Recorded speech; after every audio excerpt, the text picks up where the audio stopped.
अब जब पूरी दुनिया जश्न में डूबी थी, यूक्रेन की राजधानी कीव में कहर बरस रहा था। व्लादिमीर पुतिन के ईरान वाले ड्रोन्स और मिसाइलें रात भर इतनी चली कि कीव का सुबह का आसमान काला नजर आने लगा। खबर यह है कि पुतिन लंबे खिंचते युद्ध से उकता चुके हैं। व्लादिमीर पुतिन जल्दी में हैं। इसीलिए पुतिन और उनके टॉप कमांडर्स ने कीव पर कब्जे का फूल प्रूफ प्लान तैयार कर लिया है। 25 और 26 जनवरी के बीच पुतिन एक बड़े हमले का ऑर्डर भी दे सकते हैं।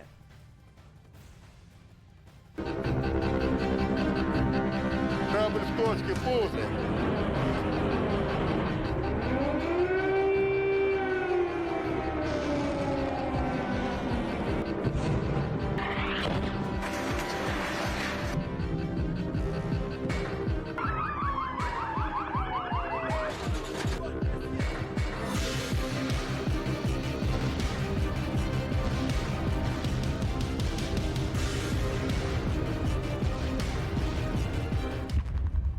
ज़ेलेंस्की के बंकर से 10 कदम दूर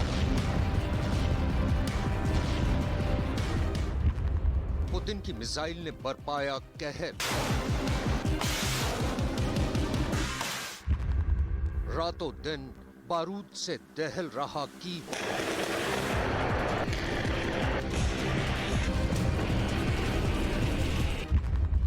कीव के आसमान पर मौत नाच रही है।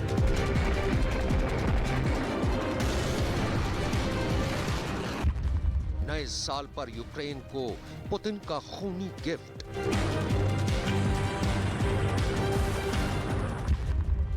क्योंकि 26 जनवरी तक कैपिटल कीव पर कब्जे की है पुतिन की प्लानिंग।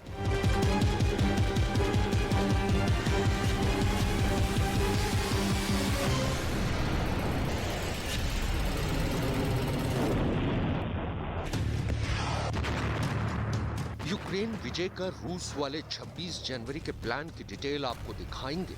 उससे पहले बम, गोले, बारूद से बची कुछ जिंदगियों की जुबान से सुन लीजिए पुतिन की मिसाइलों ने कैसा कोहराम मचाया है।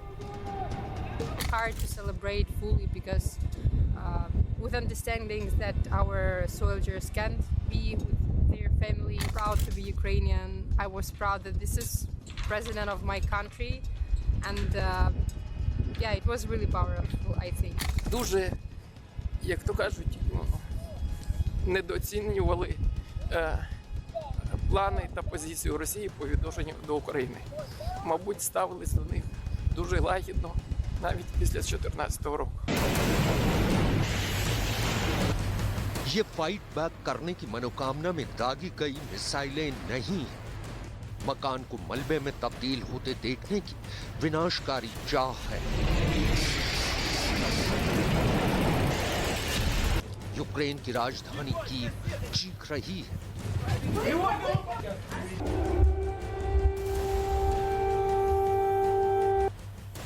शहर के बाशिंदों के हलक में सांस अटकी है कि पता नहीं कब पुतिन के ईरान वाले ड्रोन उनके आशियाने पर गिर जाएं।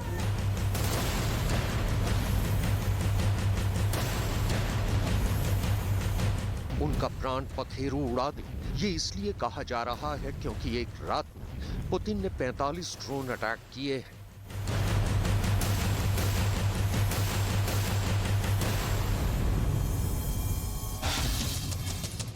डरे हुए शहर के पास शेल्टर तो है, लेकिन प्रेसिडेंट ज़ेलेंस्की वाला बंकर नहीं है। कहा जाता है कि ज़ेलेंस्की का ये बंकर एटम बम विस्फोट की सूरत में भी बच सकता है, ज़ेलेंस्की को महफूज रख सकता है।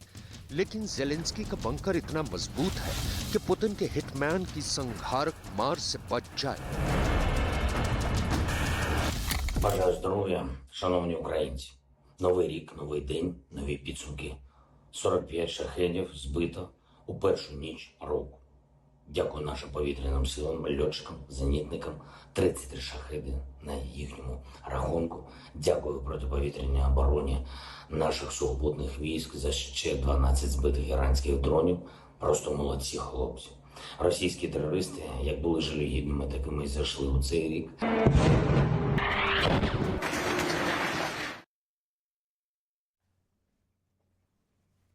अब कीव की रक्षा में तैनात अमेरिका के एंटी एयरक्राफ्ट सिस्टम रूस के हमलों को रोकने में नाकाम नजर आ रहे हैं। ऐसा एक दो बार नहीं, कई बार हो चुका है, जिसके बाद अब यह सवाल उठ रहा है कि क्या यूक्रेन ज़िरकॉन की मारक क्षमता से कीव को बचा पाएगा कि नहीं।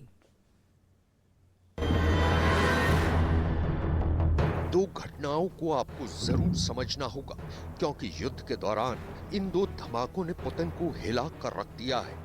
उन्हें युद्ध में हार की आशंका पैदा होती दिख रही है। इनमें से पहली घटना है 8 अक्टूबर को यूक्रेन ने रूस का कर्च ब्रिज जोड़ा दिया था। यह ब्रिज रूस को क्राइमिया से जोड़ता है, जिसने जेलेंस्की के क्राइमिया तक पहुंच जाने की आशंका पैदा कर दी। दूसरी घटना खेरसोन में हुई। खेरसोन पर पुतिन का युद्ध के कुछ दिनों बाद ही कब्जा हो गया था, लेकिन 11 नवंबर को जेलेंस्की की सेना ने खेरसोन पर फाइनल हमला किया और इलाके पर दोबारा कब्जा कर लिया। इन दोनों चोटों ने पुतिन को गहरा जख्म दिया है। पुतिन युद्ध को अब जल्द से जल्द निपटाना चाहते हैं, क्योंकि पुतिन को सिर्फ जेलेंस्की को डराना नहीं है, अपनी देश की जनता को भी युद्ध का औचित्य समझाना है। क्योंकि 11 महीनों में रूस कहने को यूक्रेन के 3 इलाकों पर कब्जा कर चुका है, लेकिन क्रेमलिन को कीव की कमान मिलती फिलहाल तो आसानी से नहीं दिख रही है। भले ही हमले की तादाद में घंटे दर घंटे पुतिन इजाफा कर रहे हैं, रूस क्रूज मिसाइलें दाग रहा है, हमले में कामाकाजी ड्रोन का इस्तेमाल कर रहा है।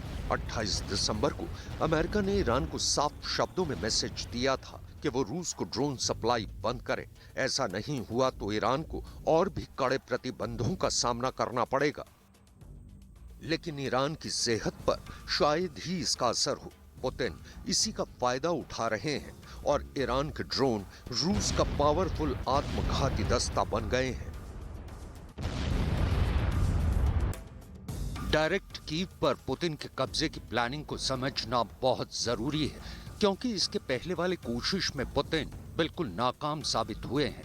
रूस की कीव प्लानिंग को जेलेंस्की ने कैसे फेल किया था, पहले इसको समझाते हैं, फिर अब की बार के पुतिन के फुल प्रूफ प्लान की डिटेल बताएंगे। असल में रूस की प्लानिंग के मुताबिक कीव के पास 2 एयरपोर्ट पर पैराट्रूपर और इन्फेंट्री को उतारा गया। इन लोगों को बेलारूस से आने वाली आर्म्ड फोर्सेस फॉलो करने वाली थी। कीव के अंदर फैले रूस के एजेंट्स को जिम्मेदारी दी गई थी कि वो सरकारी इमारतों पर हमला करेंगे।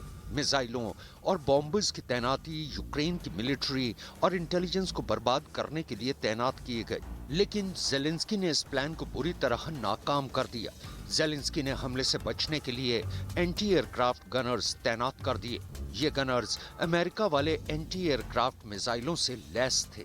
नतीजा हुआ कि रूस की सेना को भारी नुकसान उठाना पड़ा। यूक्रेन ने सिर्फ एक मिसाइल हमले में रूस के 250 एलीट पैराट्रूपर्स को मार गिराया।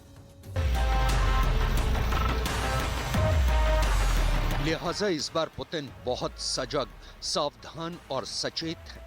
फूंक फूंक कर कदम उठा रहे हैं, बिल्कुल प्लान के मुताबिक। और ये प्लान ये है कि अमेरिका के पेट्रियट मिसाइलों को कीव पहुंचने से पहले कीव में जेलेंस्की को सरेंडर करा लिया जाए, क्योंकि पेट्रियट की कीव में तैनाती का मतलब होगा रूसी मिसाइलों की तबाही। हालांकि अब तक कीव की रक्षा में तैनात अमेरिका के एंटी एयरक्राफ्ट सिस्टम रूस के हमलों को रोकने में असफल दिख रहे हैं।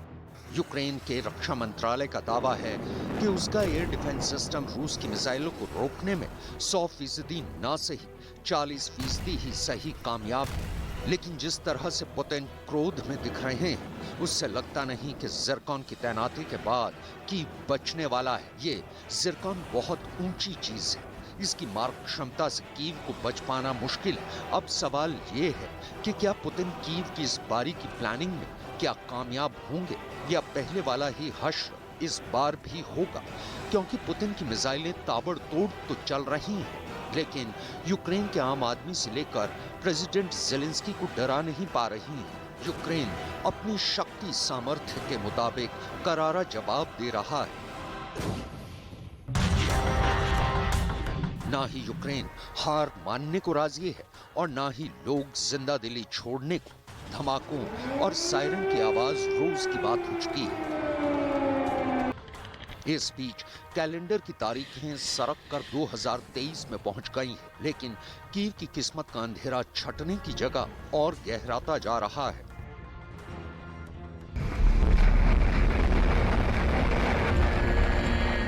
अभी और कितनी तबाही, अभी और कितनी जान, अभी और कितना नुकसान,